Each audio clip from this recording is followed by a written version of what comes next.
Fala pessoal, tudo bom com vocês? A gente está aqui agora começando oficialmente o nosso primeiro vídeo dessa série de reflexões, tá certo? Sobre oração. Nós já fizemos um vídeo de introdução. Se você ainda não assistiu, você vai lá. A gente vai deixar o link aqui para você assistir logo o primeiro vídeo de introdução. Caso você ainda não tenha assistido, tá certo? Estamos aqui com Moisés. E aí, Moisés? Nós estamos aqui para falar o primeiro vídeo. Esse vídeo é sobre sinceridade, tá certo? Você preste bastante atenção que eu creio que vai te abençoar. Show! E aí pessoal, tá tudo bem com vocês? Eu quero só te lembrar que desde já, se você não é inscrito no canal, se inscreve, curte, compartilha com a tua célula, compartilha com os teus discípulos, com os teus amigos da igreja, para que a gente possa ser fortalecido numa vida de oração. E como o Cauã falou, a gente fez uma introdução apenas para a gente ter uma visão de que a oração não é apenas a gente entrar numa conversa com Deus, mas fala sobre o lugar, aponta para o lugar que nós vamos morar. Não é essa morada no futuro que é repleta de adoração, de oração, 24 horas.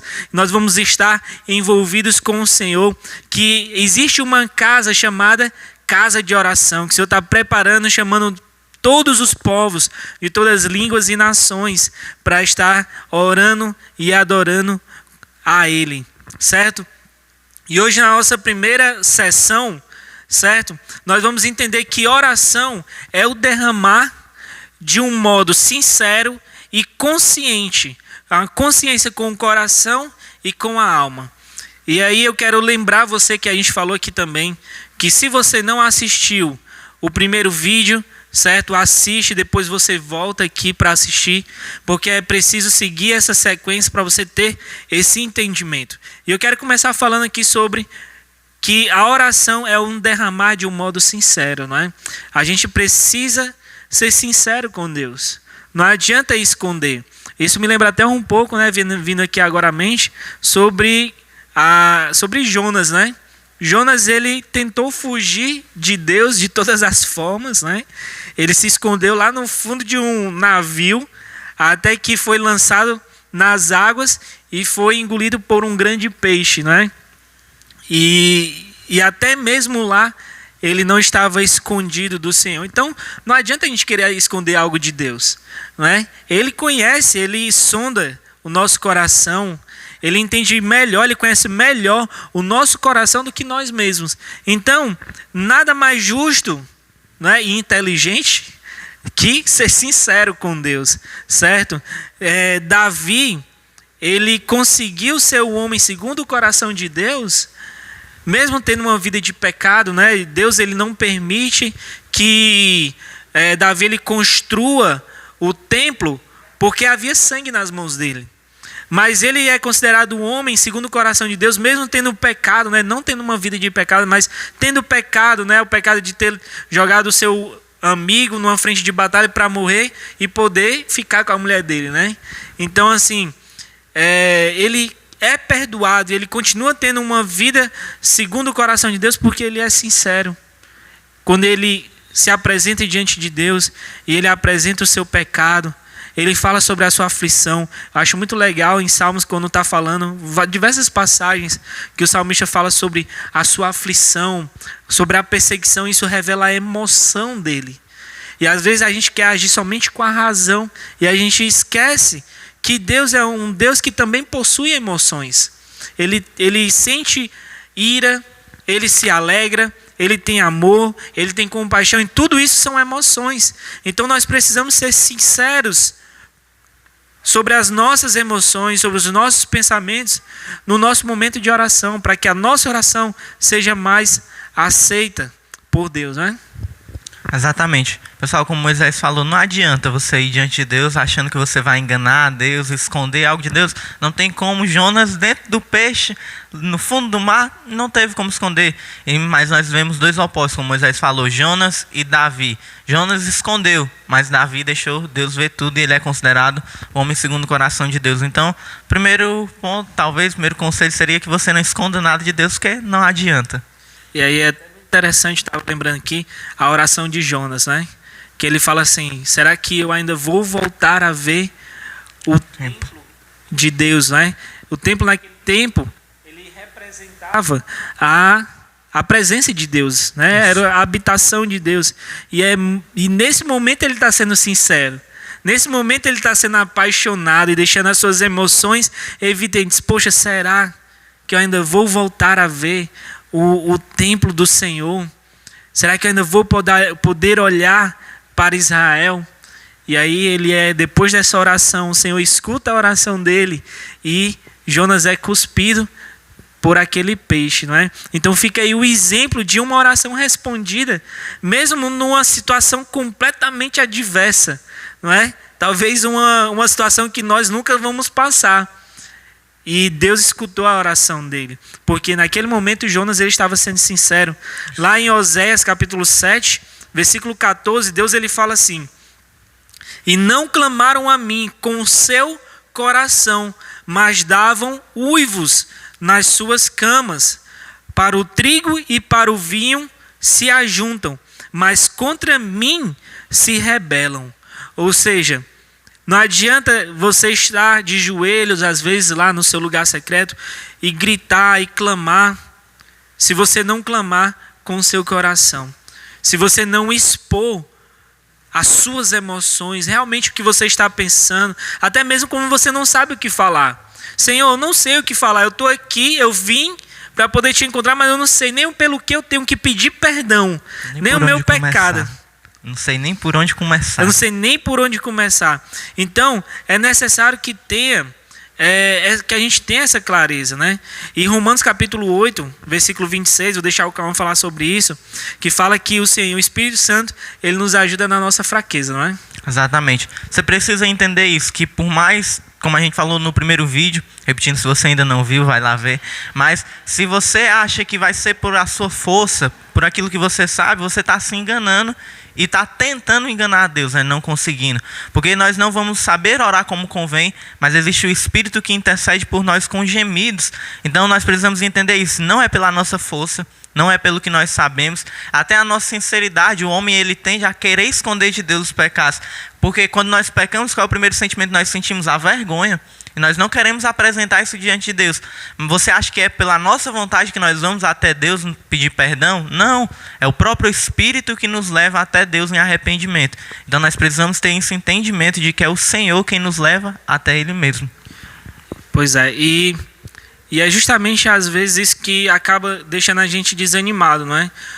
Como servos, como cristãos, às vezes ter a dúvida de se achegar a Deus e saber se Deus está nos ouvindo, não é? Às vezes é não saber justamente o que falar, isso nos impede, às vezes não saber pelo que pedir perdão, né? Como o Cauã acabou de falar, quando a gente peca, muitas vezes a gente não sabe nem pelo que nós devemos pedir perdão.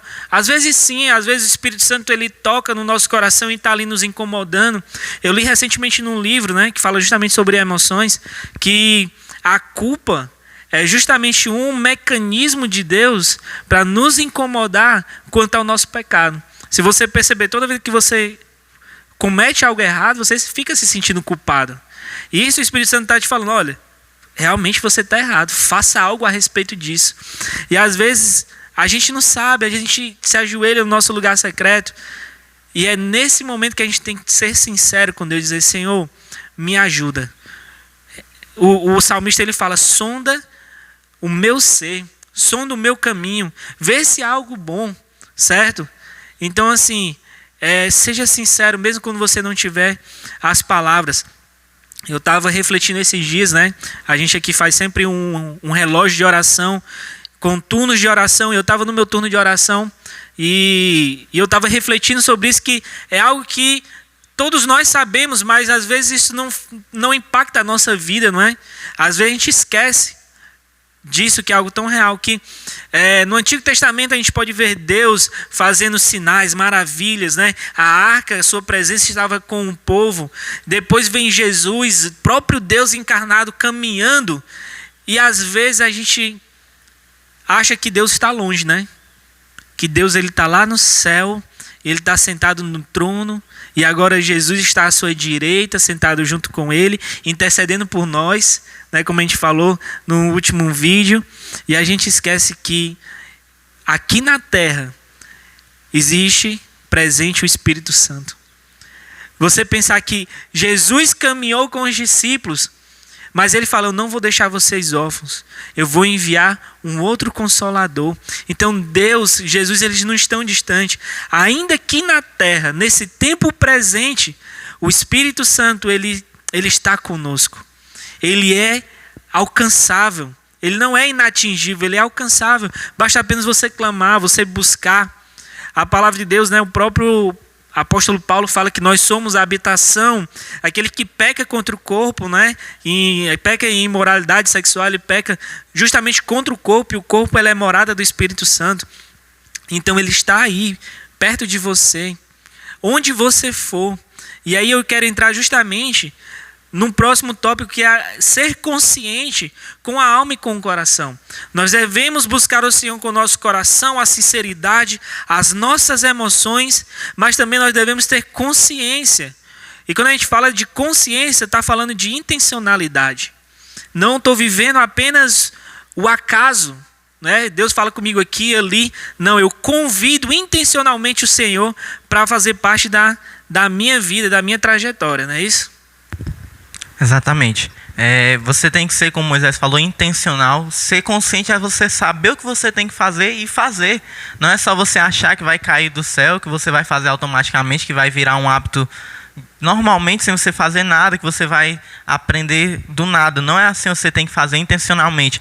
Na estação central, nessa última estação, eu fiz uma pergunta para o pessoal, que era: como você faz para orar pela sua igreja, pela sua família? E o pessoal arrumando respostas mirabolantes, né? Tal coisa, eu faço assim. Aí o pessoal, a resposta ela é bem simples: você se ajoelha e ora. Então, às vezes nós queremos inventar a roda, como o ditado diz, né? Mas você não precisa inventar nada novo, sendo que o Senhor já te deu as ferramentas, sendo que Ele já te chama para ser intencional, você ir e fazer.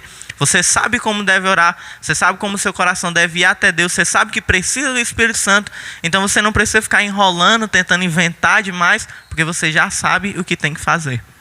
Pois é, pessoal, e às vezes, né, com o decorrer dos anos foi criando essa idealização do sagrado e do secular. Eu separo a minha vida no colégio, na faculdade, no trabalho e a vida da igreja. Eu estou orando e conectado com Deus somente no momento que eu estou no meu lugar secreto e orando. E lá em João capítulo 17, versículo 15, Jesus está orando por nós, intercedendo por nós diante do Pai, e ele fala assim: Pai, eu não quero que o Senhor os tire do mundo. Ou seja, mesmo que nós não pertencemos a esse mundo, né? Ele fala, eles não pertencem a esse mundo.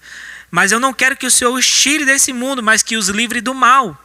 Ou seja, quando ele fala que nós somos luz do mundo e sal da terra, como que nós vamos iluminar e como que nós vamos dar sabor à vida do próximo, se nós quisermos separar a nossa vida religiosa, a nossa vida sagrada, da nossa vida secular?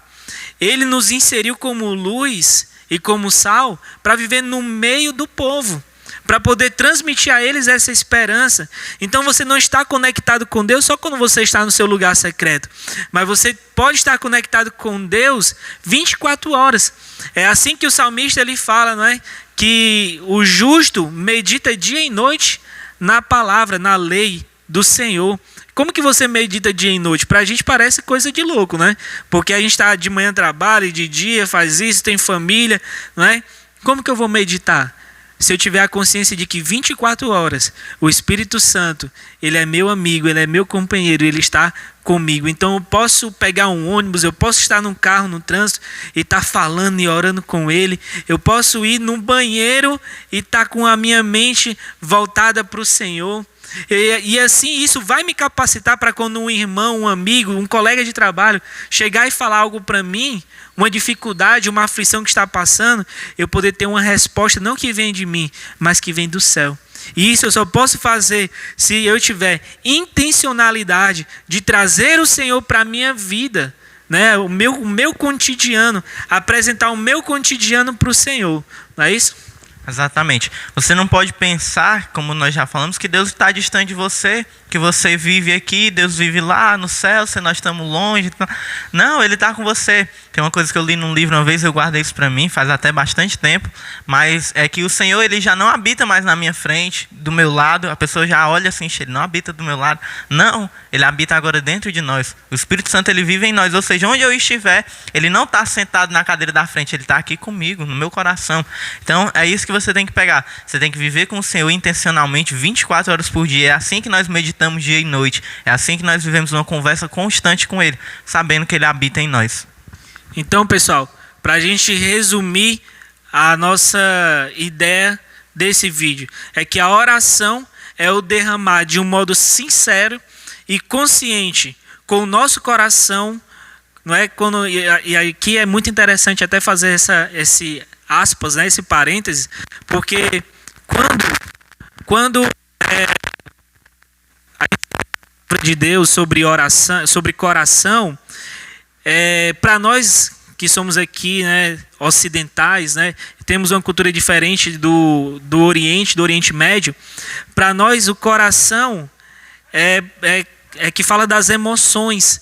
Mas, na verdade, o coração na linguagem deles é como a mente, é que fala dos pensamentos, é que fala da intencionalidade. E a alma é que justamente fala sobre as emoções. Então, é o derramar de um modo sincero e consciente com os nossos pensamentos, a nossa intencionalidade, mas também com com as nossas emoções. Então, eu quero que você reflita, te convido a refletir nessa palavra, certo? Que você possa enviar esse vídeo para alguém, compartilhar com a sua célula, com os seus discípulos, e não esquece de tocar no sininho para que os próximos vídeos você possa ser notificado e continuar nessa série de reflexões para que a gente possa ter uma vida fortalecida em oração profunda e íntima com o Senhor. Amém. Então, pessoal, aqui nós encerramos nosso vídeo. Eu espero que tenha te abençoado. Eu creio que te abençoou. Não esquece, como Moisés falou, deixa o like, comenta. Então, não perde o próximo vídeo. Fica atento. Fique na paz. Valeu.